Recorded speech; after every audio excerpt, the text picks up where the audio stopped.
So apparently I've been moving my hands around a lot lately. Somebody told me I gotta just put him down for a little while, I guess. I'm bummed out a little bit, but... So, guys, for those of you who don't know me, my name is Janessian, and I run a car buying service called Boston Automotive Consulting. And the whole point of this video today, I wanted to share my experience of getting out of one of the most difficult leases to get out of. And I'm kind of happy that it happened to me instead of somebody else. My situation was that I was trying to get out of a 36-month lease that I was maybe 12 or 13 months into on a BMW X5. The payment on the X5 was about $910 a month. And I remember like 4 months into the lease thinking to myself, like should I just go and visit CarMax to get an appraisal on this thing?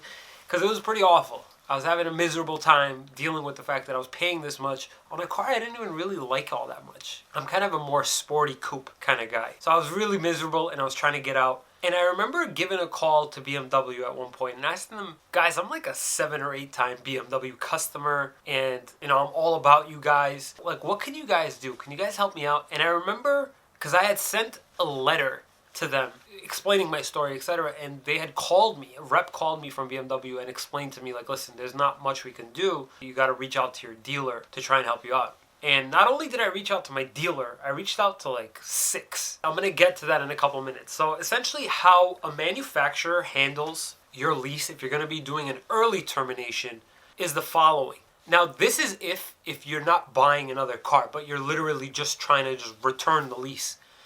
Strike one for using my hands back there and now.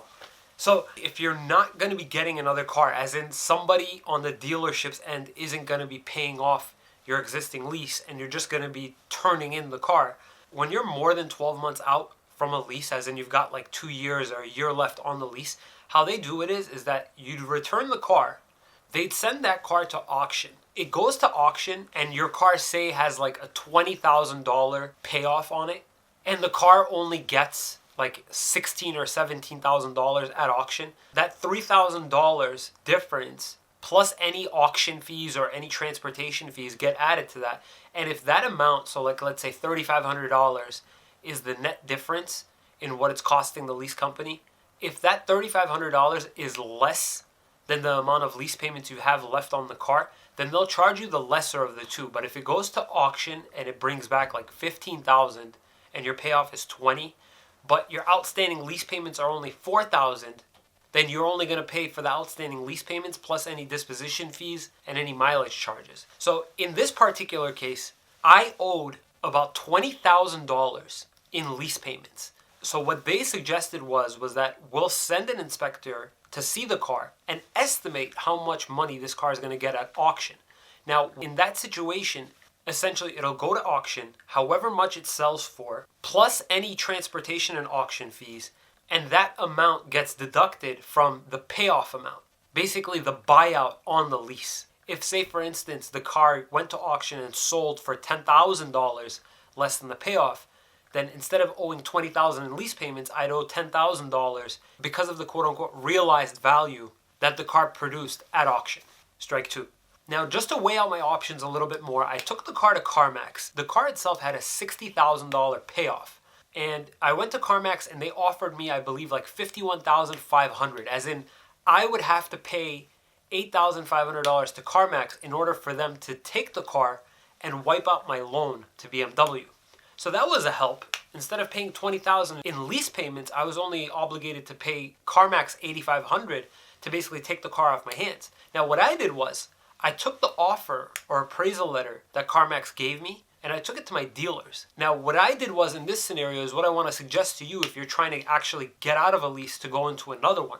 Take your car to CarMax or any dealership that buys cars from customers. A dealership like CarMax will actually purchase your car from you, even if you're not buying a car from them, right? And there's a few other dealerships or dealer chains that also do this. A popular one by the name of Herb Chambers in Greater Boston actually buys cars from customers as well. I took that offer letter and shopped around my most aggressive M4 deal. And a dealer also reached out to me via social media and said, listen, I want to help you out as much as possible. I'm going to give you a really aggressive deal on an M4, and I'm going to try and help you out as much as I can on your X5. Basically, I let him know, like, listen, I have an offer that I give CarMax $8,500. to get out of essentially a $21,000 obligation lease. He helped me out. He basically cut down the amount that I'd owe on the X5 via payoff to the actual bank and not just making my remaining $20,000 in lease payments. He worked out a really aggressive deal on the new car and bumped up as much as he could my trade-in value on the X5.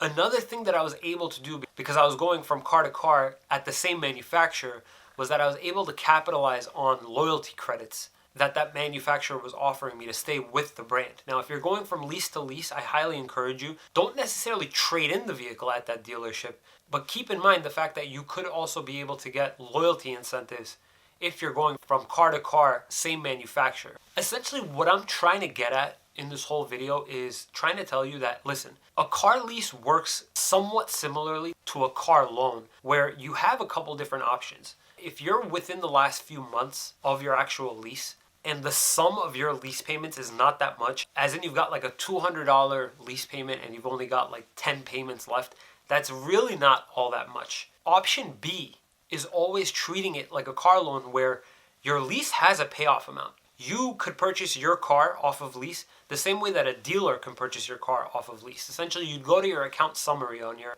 financial services account online. You'd be able to click 10-day payoff. Now, you take that payoff amount and compare it with what dealerships are offering you as a value for your car. Essentially, you deduct the value from the payoff and figure out which option makes the most sense, as in which option costs the least. Generally speaking, if you're still within a year of your lease maturing, treating the car as if it's a car loan is probably the better solution. However, I will tell you, dealers generally have a little bit more wiggle room when they know that you've got an existing lease that you're trying to get out of. And they do try a little bit harder because they know that this is the major obstacle into trying to get you to buy a car.